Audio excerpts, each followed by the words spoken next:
Maverick. Noun, unusual person.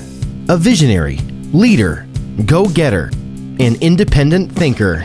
They see the vision for their life and pull that future towards them with an unyielding belief that things can and must be better. They achieve what most won't.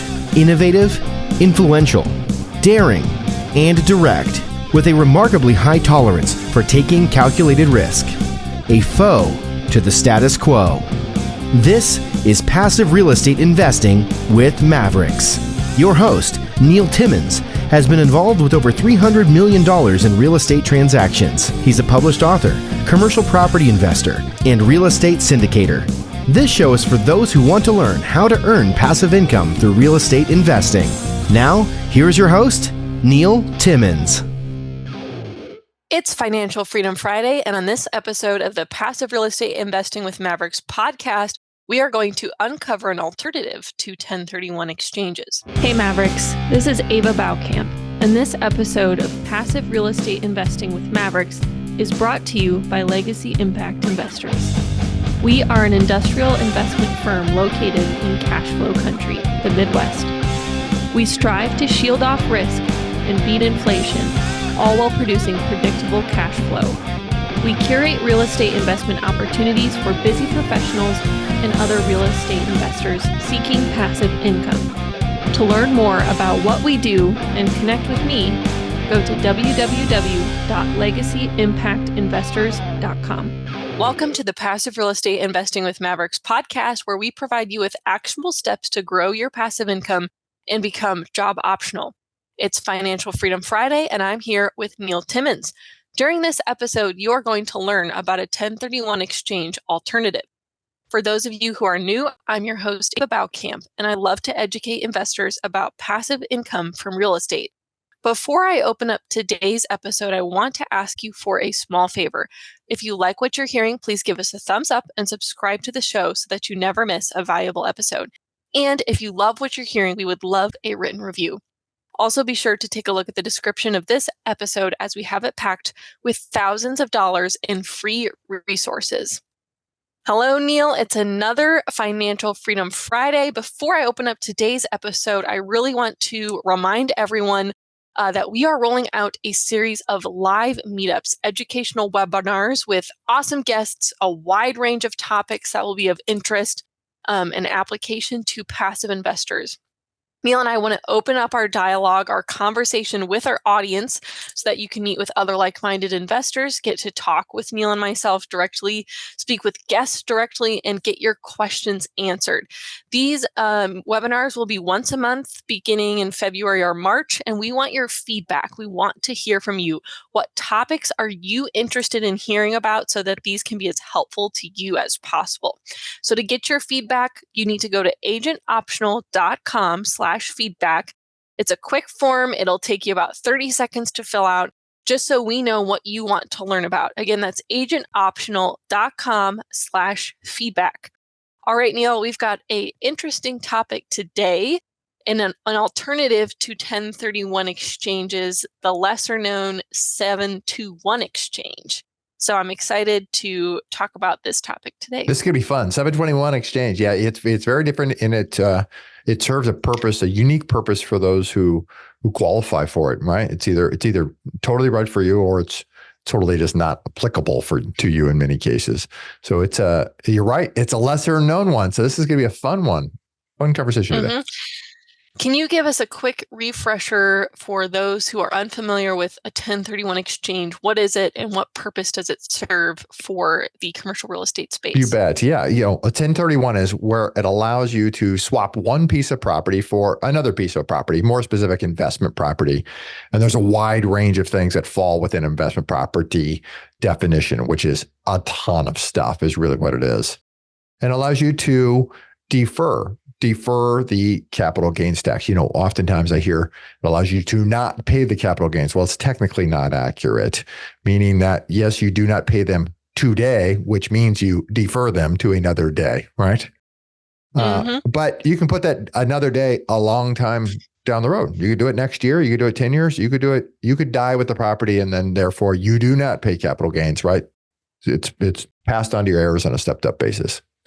So it doesn't quite wipe out everything in your lifetime, but it's certainly can do it in a situation that exceeds you.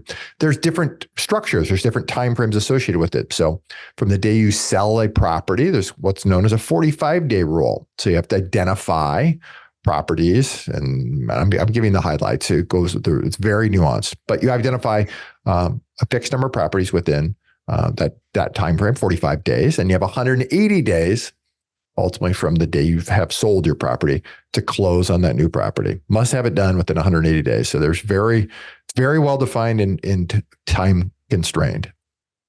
Yep, that's a great overview. So now we're going to talk about the 721 exchange and just the basics. This is going to be a high-level overview.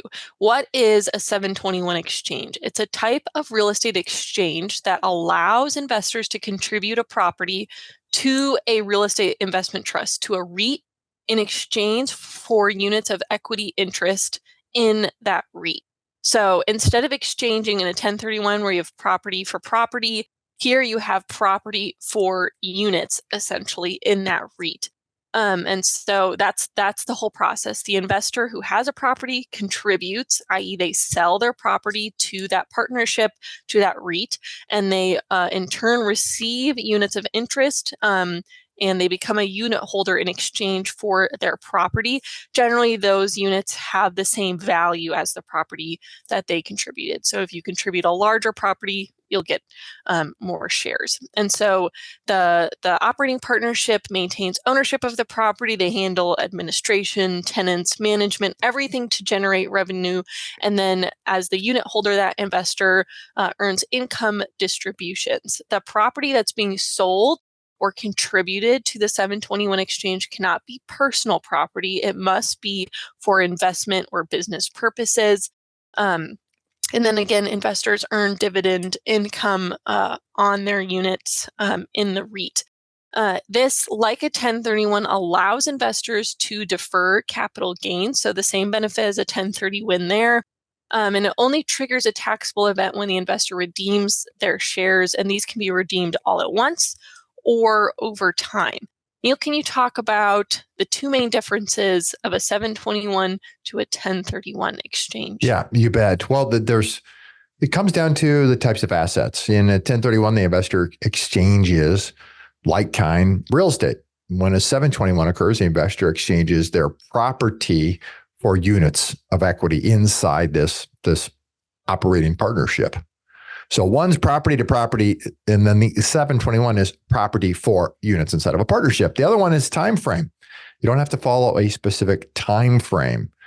So there's more flexibility from a time frame standpoint in a 721. In a 1031, however, you've got 45 days to identify a property and 180 days to close on that property. The number of 1031s that fail is astronomically high.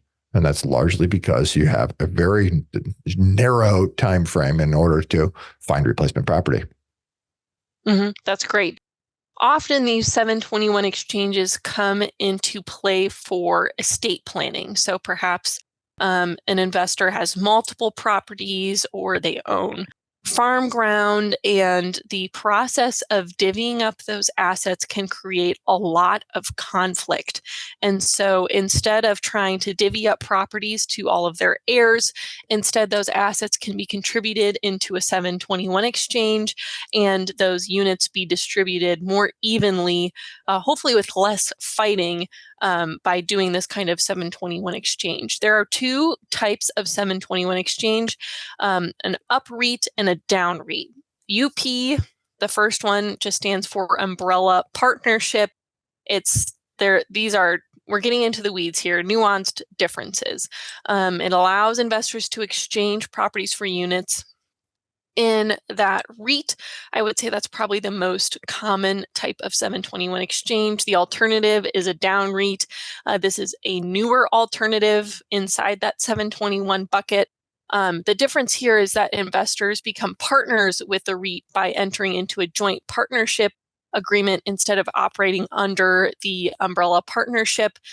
So the main difference here is a down REIT is a joint partnership. And this is usually used when the owner expects that their property is going to appreciate more than the other properties inside of the REIT. And so they want to basically keep their performance separate instead of aggregated across the REIT's total performance. So we want to leave you on the big downside of a 721 is your inability to perform a 1031 exchange later. So when an investor exchanges their property into a 721, so they exchange that property for units in interest in the operating partnership, that investor no longer owns the property and they can't use it later in a 1031 exchange.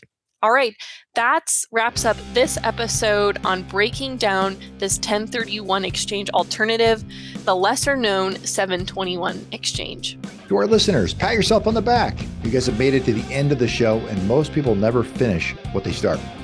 If you receive value from today's show, be sure to share it on LinkedIn, your Facebook page, or your social media platform of choice. Subscribe to never miss a valuable episode in the future.